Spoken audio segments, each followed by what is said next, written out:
Teer, What's up, brother? honored to have you sit down Oh, thanks, man. and get some background and talk about what you got going on.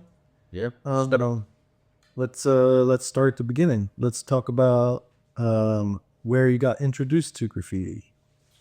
So I grew up a little outside of Philly, and my mom's backyard had like a quarter acre, and then there was an empty lot for a lot of my childhood, and then train tracks.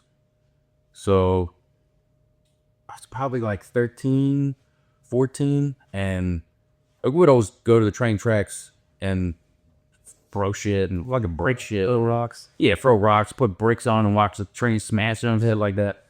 And there was like, it was a small town. There was like two guys around that area who were a little older than me that were putting graph up like on like underpasses and like under bridges along the tracks. But I didn't really notice it at that age. And then one day I just like around on the train tracks with my boy Matt. I just noticed there was 2 Amtrak lines and 2 freight lines. There was 4 tracks. And one day I just noticed freight graph. I was like, yo, that's just cool. And there was a dollar store like 4 blocks down from my house and on the same block as my boy Matt's house. And Matt was that kid whose like parents didn't give a shit. Like we all knew, like we all had a homie growing up who was like, you could go to Matt's house to kind of do whatever you wanted. Yeah. So we just started racking. It was like we would go and buy like a bag of circus peanuts or some gummy bears and walk out with like 14 cans of dollar store paint.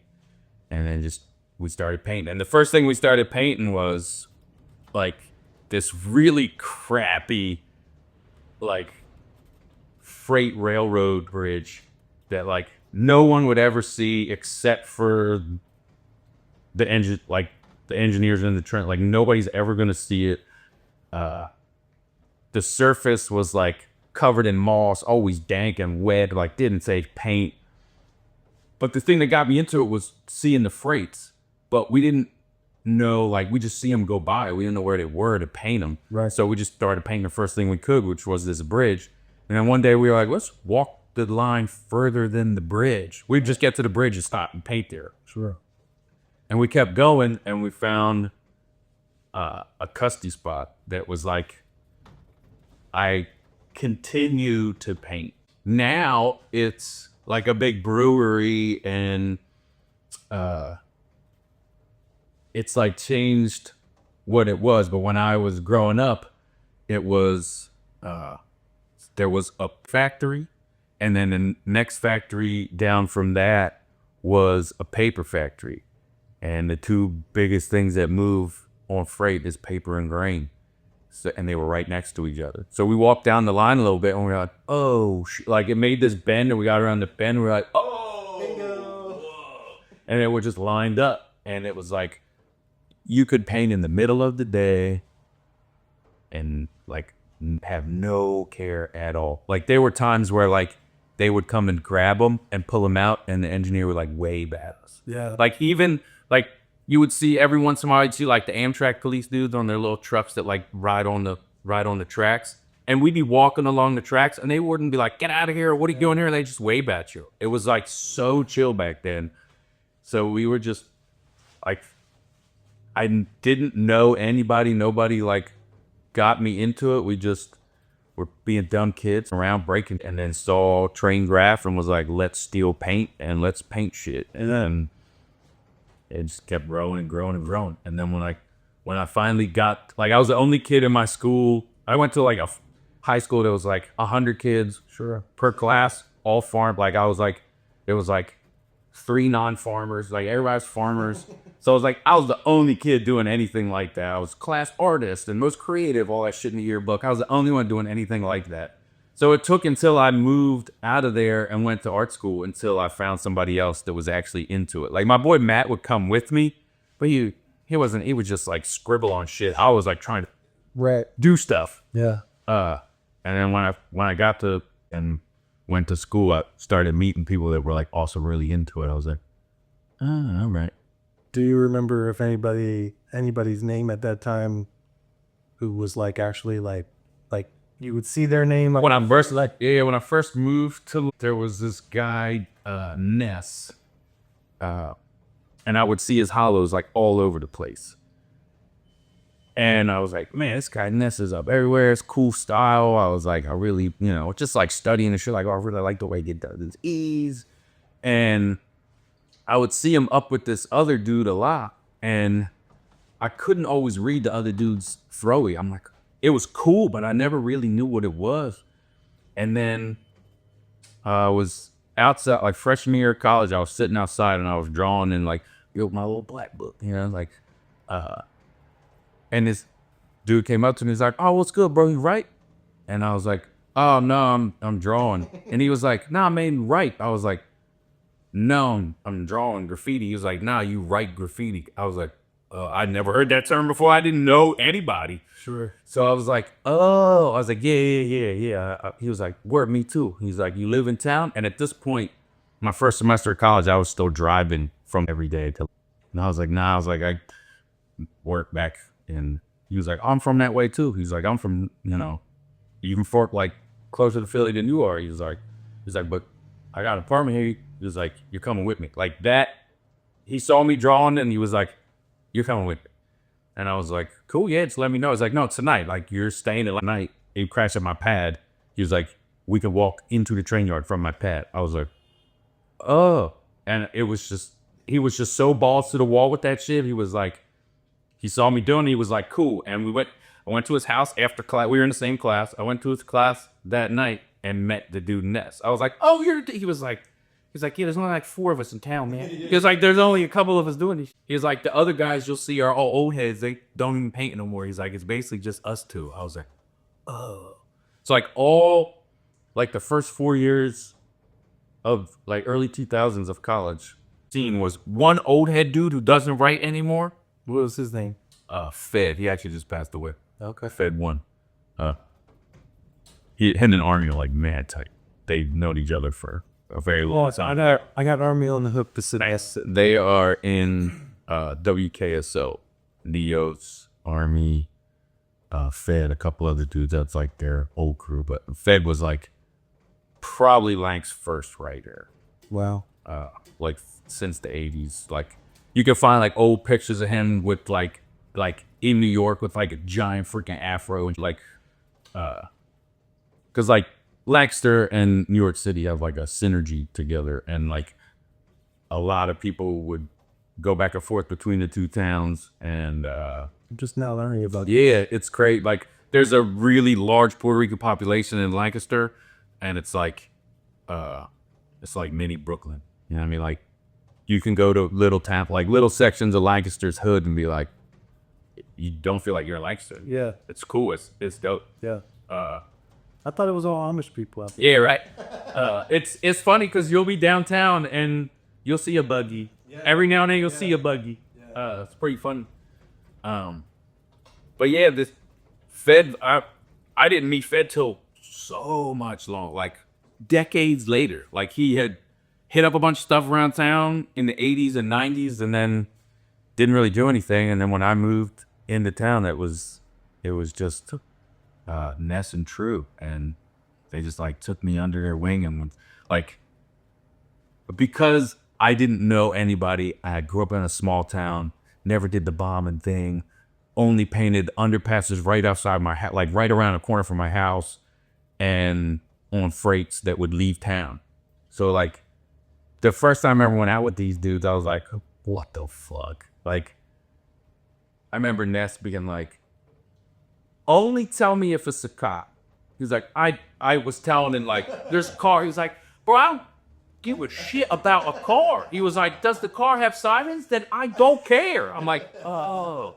He's like, you don't need to scare me or fucking tell me to stop every time. He was like, we're bombing, bro. He was like, yeah, it's quick and we're on to the next one. I was like, oh, like yeah. They really schooled me and schooled me fast because they were just stoked to have another person. They had started school a year before me, so they were just really stoked to be like, oh, there's a new kid in town and he's about it and he's eager. So they just took me in, and at the time I had gone through I don't know how many names. You know what I mean? Some people you rock one name forever. Like, I was just waiting to get into that. Twiggy one name. Yeah.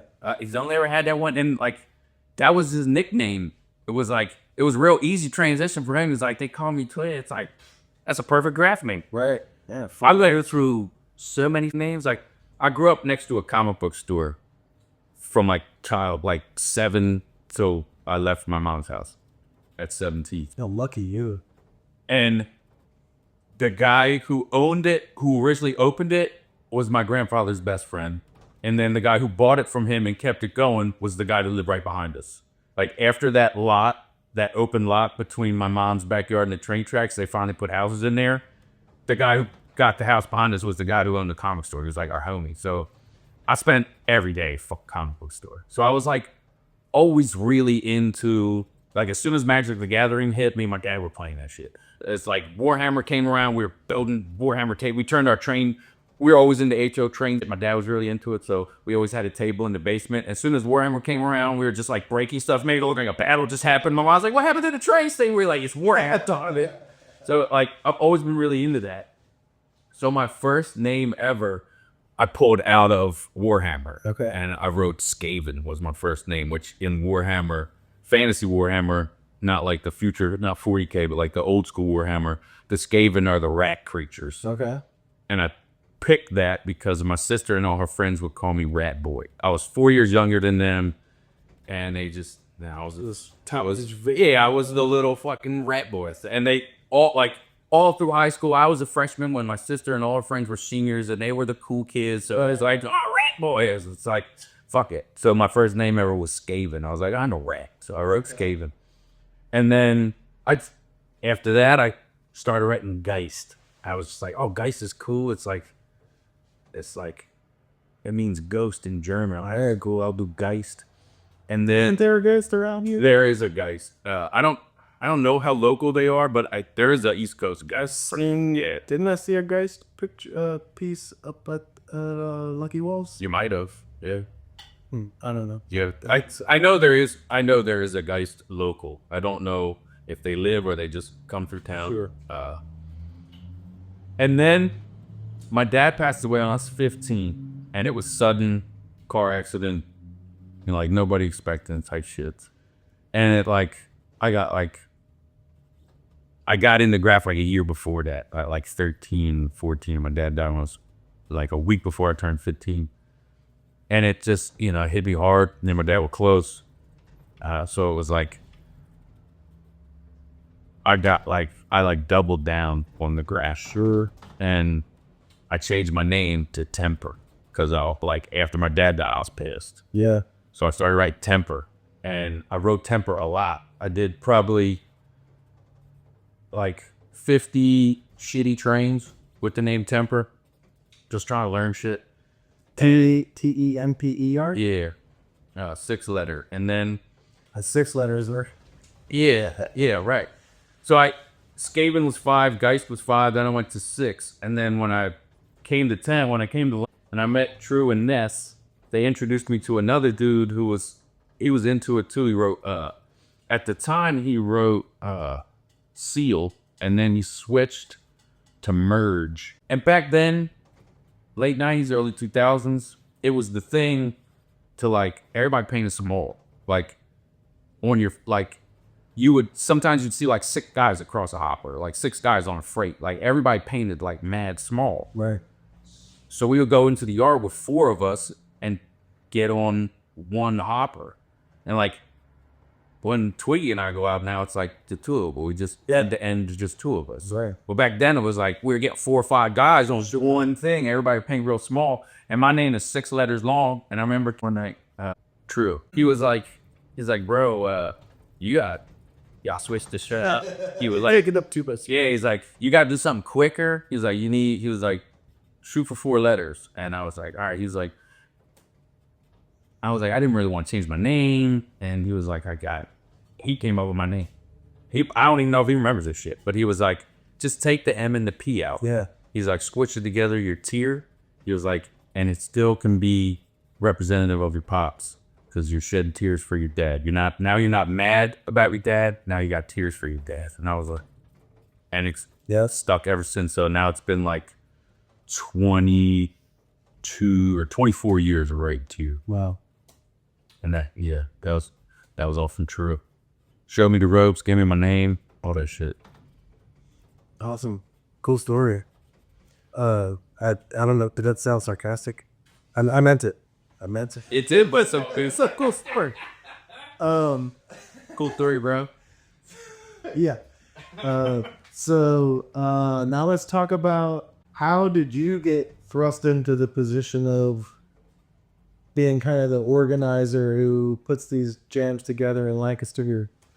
Yeah, so those first formative years in like early 2000s up until 2006, the scene was just us. Like I said, there were some old heads that had painted the town before, but then it was just True, Merge, Ness, and myself, and this other kid, J1, who was technically at the time, like we all were like, damn, this dude, like, he like studies it, he knows styles, but he never practiced the actual craft of graffiti, if you know what I'm saying. Yeah.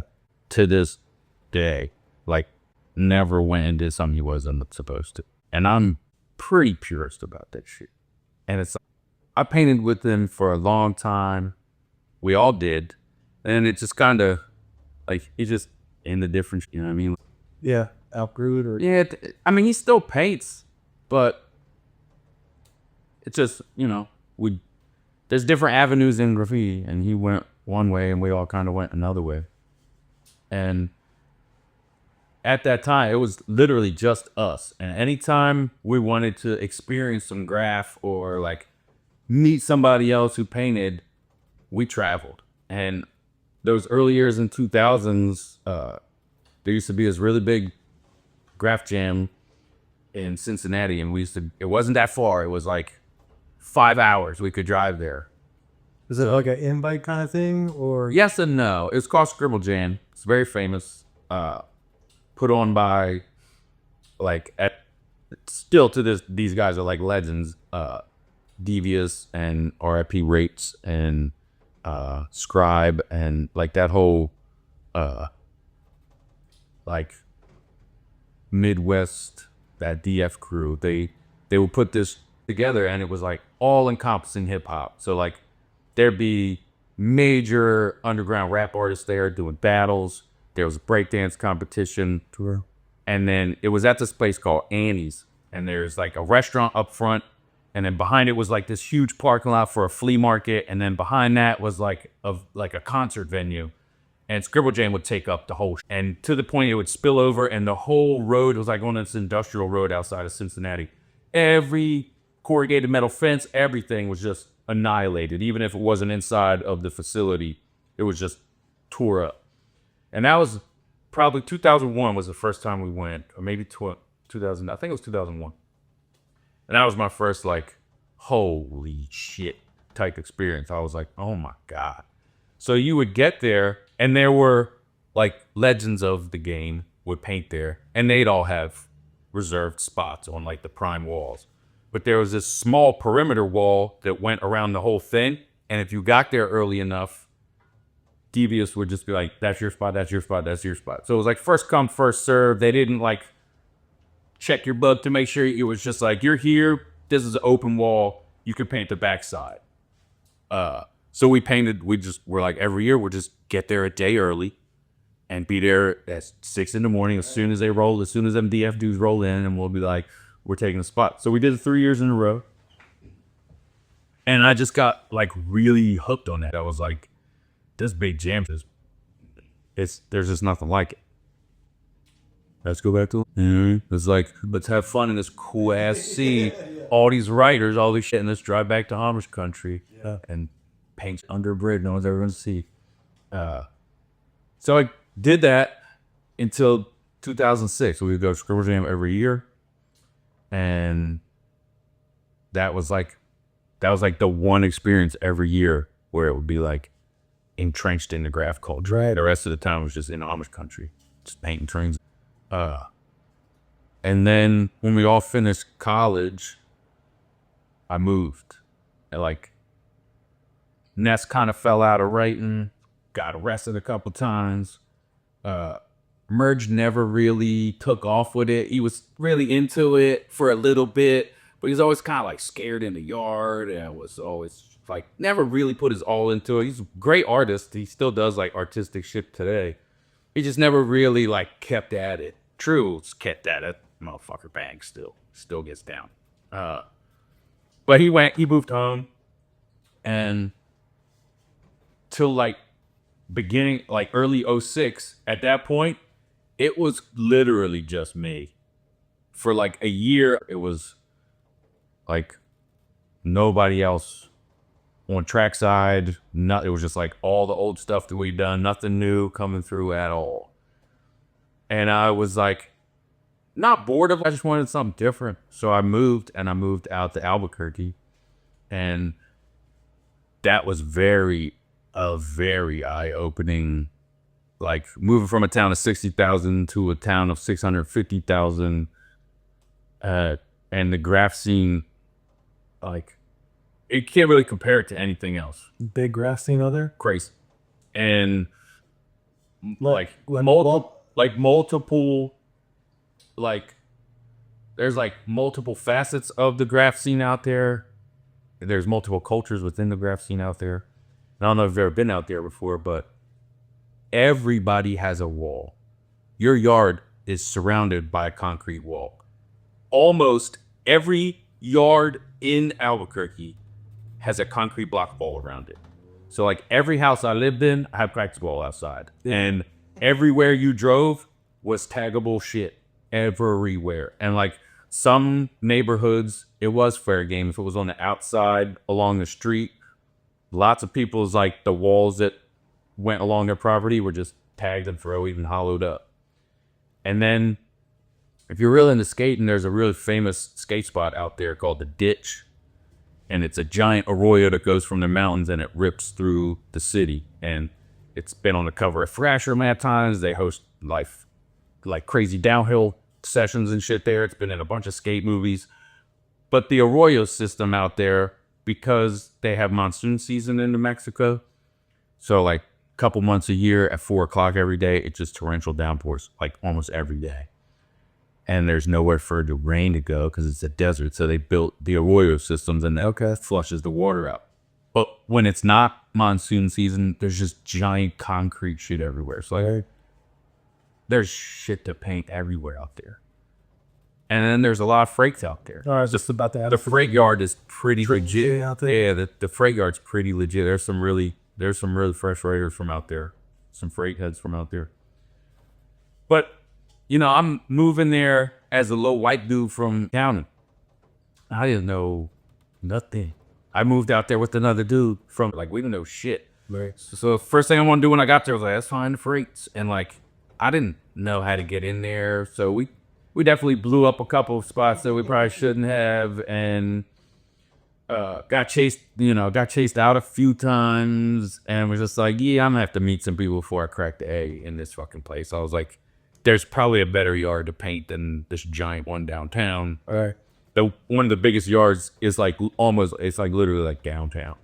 So like you're driving on Route 66 and there's this giant yard. So when I first got there, I was like, there they are. Yeah. But learned later, like, just because there's concrete everywhere and arroyos and underpasses, like, you shouldn't paint all of them. Yeah. Like, some neighborhoods, you shouldn't get out your car. Yeah.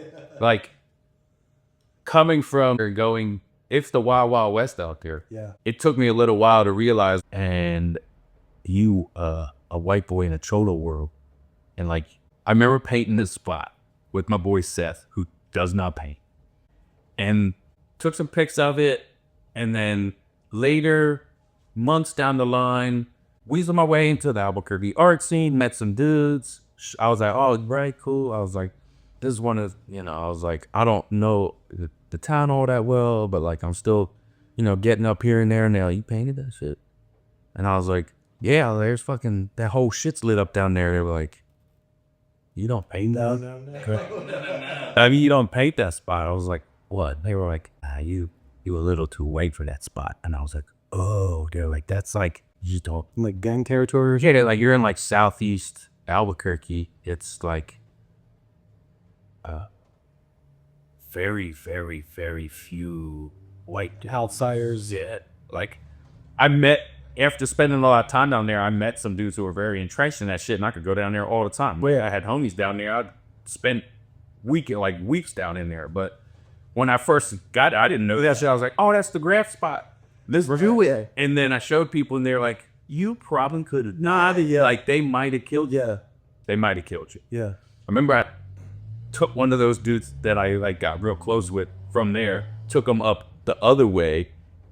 It's called the Heights, but everybody for slang calls it the Whites because it's just like that's where all the white people do. Sure. And I remember taking him to a bunch of arroyos and shit, and he's just putting up like straight gang shit. And I'm like, dog, like, who's that? No other hoods out. Yeah, I'm like, who's that for? He was like, now they know there's a killer in the neighborhood. I'm like, no, they don't. They don't know what that means. But yeah, it was a very different scene. But there was like, they had jams. They had like, there was a scene. Like, they didn't have a scene. It was just me and like 3 homies. Right. So moving out there, I was like, oh, there's a scene. There's like one of the biggest graph stores that's known is in Albuquerque. Oh, wow. All City Paint. Okay. It's in Albuquerque. Sponsors? It used to be, I forget the name before that, but it's like this little Adobe shack. It would every year would have like another writer would come to town, or one of Albuquerque's bangers would like, you know, crush it. Which you go in there and get all your paint.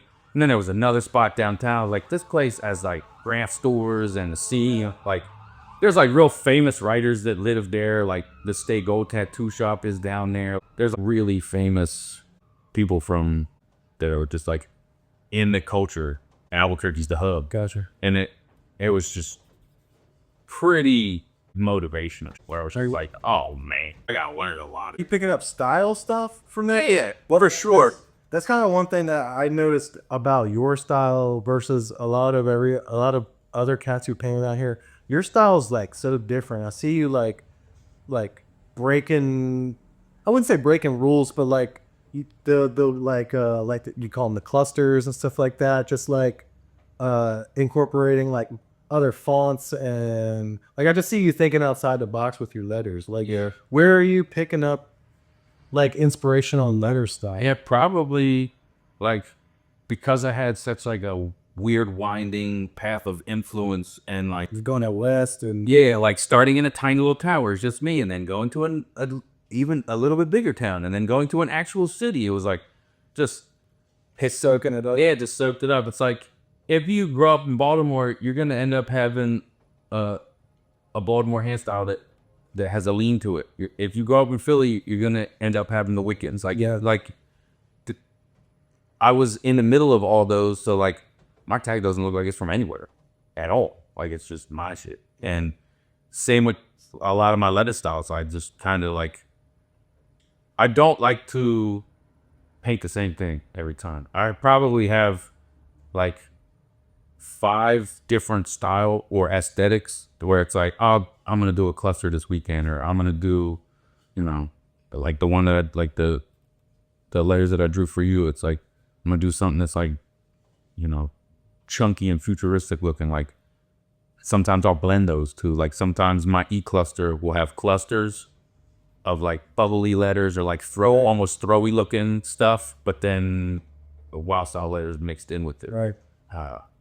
Yeah, it was really just trying to, like, I appreciate people that have the same style to all their pieces, and that like Homemade or something. and yeah, and it's like that's their shit. But I really like trying to bring something different every time, and like especially when you come into a wall, it's like you just typically, not every time, but you typically have a little bit more time to get this. So I just like to like experiment, try shit, blend styles. When I do freight stuff, I have what they call what they call a stamp. I got a stamp piece where it's like if I don't have something in my head, I'm just gonna paint that. Sure. And I probably have, I don't know, a couple dozen of those floating around where it's like, oh, that your stamp piece. But I try to, even doing freights, bring something different every time. Like, it's very, like, you can look at it like, oh, that's Teer shit. But it's a little different every time. Might be blocky, might be bubbly, might have some connections, might not have some connections. A lot of times I'll draw something at the crib and then just try to remember it and then recreate it on the freight. And then when I go home, look like, oh, I got pretty close. I got pretty close. Yeah. How about how meticulous are you about like I know Twig said he's just like everything's like his colors and stuff. He's got everything labeled and like he knows like he's very meticulous about his process when he goes out to paint freights. Like, are you kind of just like, do you throw paint in the bag and you're like, when I get there, like, why not just I definitely know my colors before I go. still more organized? Yeah. Every once in a while, I'll paint a completely freestyle like freight piece, but most of the time I have a general idea of my letter structure and I know what colors I'm rocking. And I know Twig does it. Other guys do it like label, so I don't have to like blow up my spot like crazy and like shining lights. I just put like fat stickers on my cans and write outline on it. So I'm like, that's the outline color. Right. So like I definitely go into it like, and that's just from years of doing it, being like, try to refine it as much as I can so we can get in, get out, or if it's a stop line, or if it's something where we have less than an hour, it's just as proficient as possible and we get done and it doesn't pull away half-assed or something like that. It's like, I know for me, I know like painting with True and Twig, it's like we don't get out as much as we used to. If I'm only catching a handful of freights a year, like I don't want to leave anything like half-assed or like regretful. Like afterwards. Yeah, it's like I try to go quality over quantity at this point in my life. Yeah. Awesome. What do you think is missing from the local kind of scene? Yeah, I guess that's why we started Waterwalk, to go back to that question, was like, went to these graph jams in Cincinnati, to Scribble Jam for years in a row, went out to New Mexico, and then when I moved back, I was gone for 4 years, and in that 4 years, one guy popped up, and it was Twiggy. And I came back to town and I saw a couple things of his. I was like, huh, it's like actually somebody paints here. And it was a couple months until we linked up and met. And it was a decade worth of us just really being the only ones painting, trying to meet other people, meeting like Ramon, but not like building a strong connection with them, trying to get people from out of town that we knew to come, but they're like, why the fuck would we come to Lancaster? It's like, we got our own shit. Like, we don't need to come. It's like, so it was, it wasn't always easy, and we would still find ourselves leaving town, driving to Syracuse to paint with all the H2K dudes at one of their gyms, which were always amazing, awesome times. Dozens of writers, painted 2 spots in one day, like just seeing quality graph, but always having to traveling to Trenton, going to Jersey Fresh, going to Scribble Jam, going to the H2K jams, like it. And it was like, we were always curating and cultivating Lancaster, trying to, always searching out. Like I remember taking like Twig and I kind of exhausted the trackside stuff. There's only so many underpasses, there's only so many walls. And I remember Twig just really, I hadn't probably painted a freight since I came back from New Mexico. And I remember Twig just like really starting to get the itch for that shit, and he hadn't painted them yet. And I was like, one good thing about Lancaster, I was like, the yard is not really paintable anymore. Growing up, When I first moved to town, it was a Conrail's yard.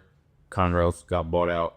Norfolk Southern came in, and it just pretty much made it unpaintable. When I first moved to Lanc, when I met True and Ness, we're going in the middle of the day and like bring our sketchbooks to do like still lifes of the trains and shit, and never had a problem. I remember going in there on like holidays and bringing a boombox and be like, "There's no workers in here; they're all gone." We would set up a boombox and just like have at it.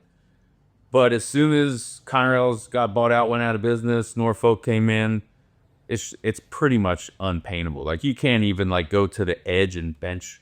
Somebody will drive up in the pickup truck and like, get out of here. Really? Yeah. Even like the backside of the yard, me and Twig have tried to get in there a few times, and it's just, they got cameras everywhere, guard shacks for a little Lancaster yard. And there's a lot of freight in there, but at this point, and back in the day, like knowing now, having met a bunch of people, like, you know, we thought we were the only ones going in there in like early 2000s. But like there were probably some nights where me and True and Ness were at this side, and like a bunch of Baltimore cats like who were like big writers were at the other end, and we just didn't know that. But they knew where the freights were because that's what they were all about. And they would, you know, Lancaster's not far, so they would drive up. But I meant like meeting some of those dudes later and like talking to like Mecca and shit. And Mecca's like, me and So used to paint that yard all the time. Like we probably painted the yard at the same time. Like we're probably there the same weekend. You know what I mean? So it used to not have to worry about hunting freights. But when Twiggy really started getting into it, it was like we had to hunt. Yeah. Like you couldn't just go into the main yard anymore. So we had to like get on Google Earth and like help where the custy spots were and like where's the where's the layups at? And then we drive around and be like, yeah, there's a layup here. We're like, when is there shit here? So then we would go every day, like, oh, Tuesday at 3:00 there was stuff here, and then like, oh, every Tuesday there's stuff here. So then we'd start to learn. And then I remember Twig one night just being like, yo, I'm sick of recon. He's like, we're smashing something tonight. He's like, we're doing it tonight. I was like, let's roll. I was like, whatever you want. So we went to all the spots that we had scouted, all dry as shit. And Twig's like, there is this other spot. He's like, I saw it off the highway. We didn't know anything about it, did no scouting whatsoever, didn't know the flow of cars, nothing. But Twig's like, we're fucking doing this shit. So, like, under a giant light in a parking lot, just pulled the car up and said, fuck it, and just crushed it. And then Twig was like, I think I'm hooked on this shit. So then it was like a couple years of just like really curating like a little bit of a freight scene for like bringing some fools out of town to come to paint with us. And it was like, all right, we got some momentum. Like, still, we don't have like a scene, but like we got people coming to town. Like we can like have somebody come and paint like a dope legal wall with them, and then at night take them to a cool freight spot. Right. So we started doing that, bring some of the H2K guys down, and then Twig would always reach out and like Twig's crewed up in some other crews. I was never really into that sort of shit. Like I was in the local crews. Like me and those early dudes had a crew. The DNC crew, we called it the Do Nothing crew because we ain't do. And then when I lived out west, I met some dudes from Vegas, and they were just like, just bombers. Like hand styles that, like you throw any word, any name at them, their hand style is better than yours. Like yeah. They'll write your name better than you 12 times before you write a dope one. Like their hand styles are just nasty, and that's all they cared about. Like. They didn't piece. They didn't do freights. They were just like, they just tagged, but they were so good. I looked at their tags like, man, y'all know. And I'm still very close with those dudes. Talk to them all the time. But we started a crew out there because they were from West Coast. We were East Coast. They already had a crew in Vegas, ACW. So then we turned it into CWK, Coast Writers crew. They were the all city writers. Then we were the Coast Writers. So we kind of like merged me and one homie from East Coast with their tagger crew. So I've always just been in like little local crew. I was never really about doing it, like trying to crew. I don't know. It's just never really no thing. But Twig, like he was always about reaching out to people and expanding, and got put onto a couple other like freight crews. So I'm friends with all those. I met all those dudes. I'm cool with all of them. So we would travel to there, so we bring them to town. And that just really started to get to the point where we were like, we spent 20 years, like making it paintable and having opportunities show up in town where it's a paid gig or a wall that we've always looked at, and now tides are turning in town and it's not all old people own it. Now our friend owns that place, and it's like, it doesn't have to be kitschy like cows and apples anymore. It could be like cool art.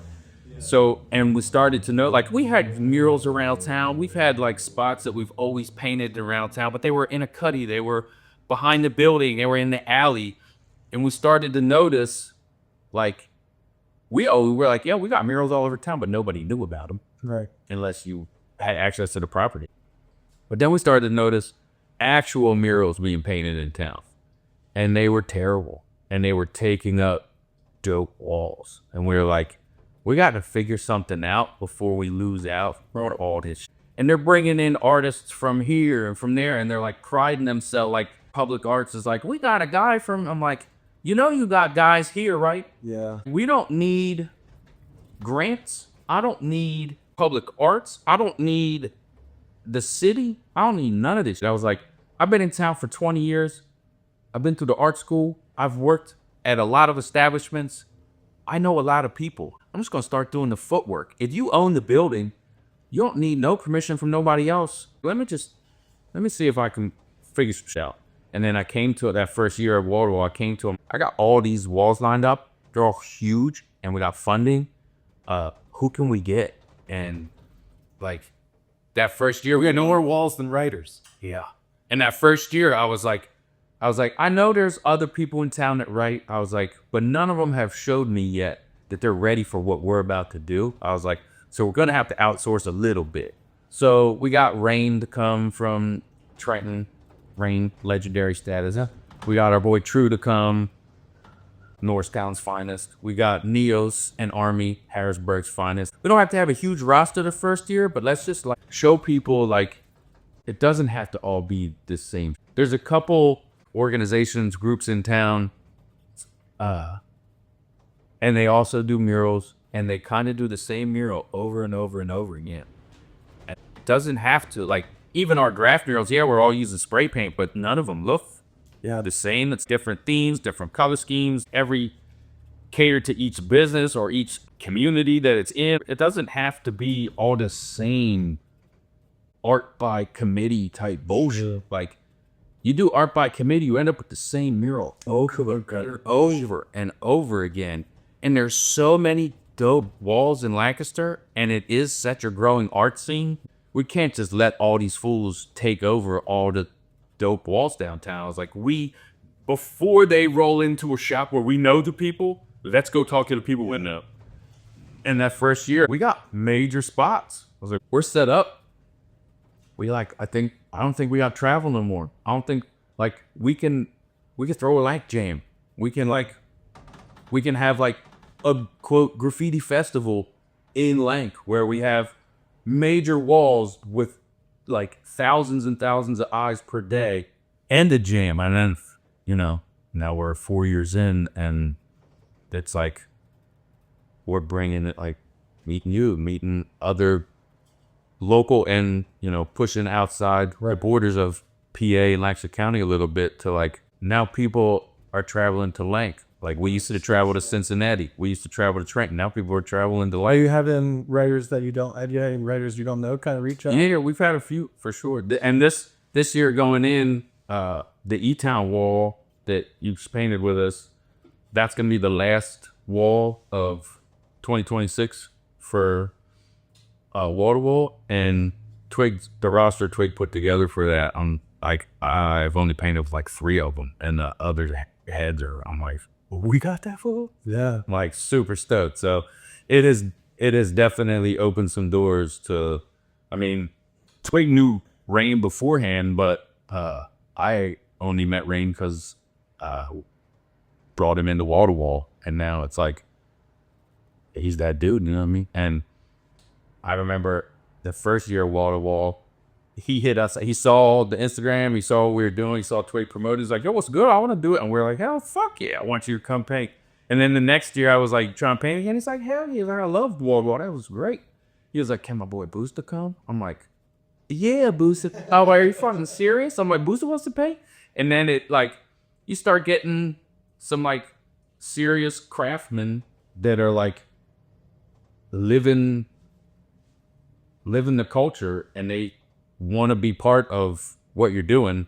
Other people see that and want to be part. And you know, I don't I don't see any reason at this point why it's not just like 4 years in, like 5, 6 years in, it's gonna be like major shit. I just feel like every year it's just up and up and up. Even last year, just doing jams, it's like we threw two banger jams with amazing quality pieces coming out of it in two different cities. Uh, it's just gonna keep growing. It's just gonna keep getting bigger. Well, I think you're doing amazing work, man. I think your graffiti is incredible. I think you're already like doing things that I don't see other graffiti writers doing with your artwork. But I think you kind of spearheading, whether it's just like a passion project, like you said, or it's just like someone has to step up and kind of It's kind of what it was. organize and put people together and uh like push out any egos and like bring the people together who just want to see the culture grow. Yeah, I kind of thank you, and I hope your work continues to grow. I hope man, I'm like, Tweed and I like talking about the idea of like a production company where it's like you could have this group of artists set up, when big murals or productions come up, and have like almost like an endless team of people that you can kind of push around. I really do think we got that now, for sure. Yeah, I think even just doing the whole podcast thing, like once, I mean, just meeting you guys, it was just, I finally feel like there's enough characters even, and it's only going to branch out because of connections to New York and Baltimore. I really just want to get all the important pieces of the puzzle that are in first. But really, I really want to shed a light on what everyone's doing here, and then branch out to all of our inspirations and our cousins and everything outside. But man, you're doing a great job. Thank you for Man, appreciate it. being the one who has to do all the deal with all the artists. I dig it. It's not everybody. You're saying before we started recording, like we're just rapping, like not every, some people are introverted. Not everybody's gonna like go talk to other people and meet other people, and like I've never had a problem talking to anybody. We're small cities, but we're all like sister cities, so we kind of all like the three cities together kind of make a bigger city. Yeah, Like they're all connected within like 20 minutes of highway to each other. right, They all kind of have the same feel when you're in them. right. Like the scene is small. We all know each other. Even the knuckleheads that get popped and do dumb shit, you still like, man, you still knew that dude. I see someone in the paper, I'm like, you dumbass. Like you still know them dudes. So it was like you were saying earlier about like just a bunch of crab in a barrel, and it's like that there's just no need for that Sure. in our scene. Like it's so small, we all know each other. We should all click. We should all motivate, encourage, and push each other. Yeah, And be cordial. Like, okay, you don't paint with the regularity that I do. You don't paint for money like he does. You don't get up on things you're not allowed to like these guys do.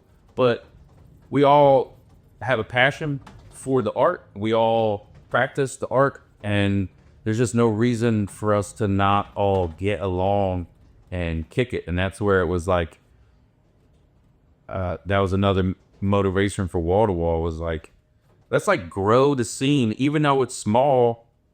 Let's like, there should be no beef.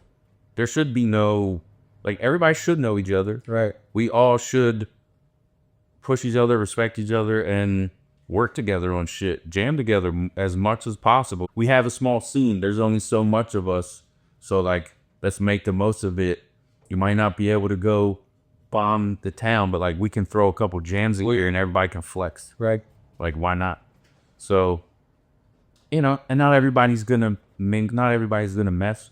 There's some heads in the towns that we don't reach out to. Yeah. But it's doesn't have to be all inclusive, but enough that like everybody who's pushing and really respects the art and wants to grow, there's no reason why we shouldn't all just be jamming together and working together on shit. And it was like, I was like, I'm personable. I'm like, a lot of those in like the water wall shit was like, these two knew each other, but they didn't know this guy. Those two guys knew me, and I knew that. Like, I was kind of the last piece to be like to connect everybody. It was like, I know all of you guys. You don't all know each other, but I do know all of you. So like, why not? Right. You know what I mean? It's like now it's grown, and we've meeting you guys, meet Chewy, getting Ramon back out there, and then like since last year I'd seen Ramon in probably 10 years. Like maybe once in a while I'd see his little wrapped up truck driving through town, like, oh, there you go Ramon, but I hadn't really kicked it with him. Yeah. Teer, I want to thank you again, man, for sitting down and giving some giving some background. Yeah, no problem. I look confident. Can't wait to listen to it and share it. Yeah, for sure.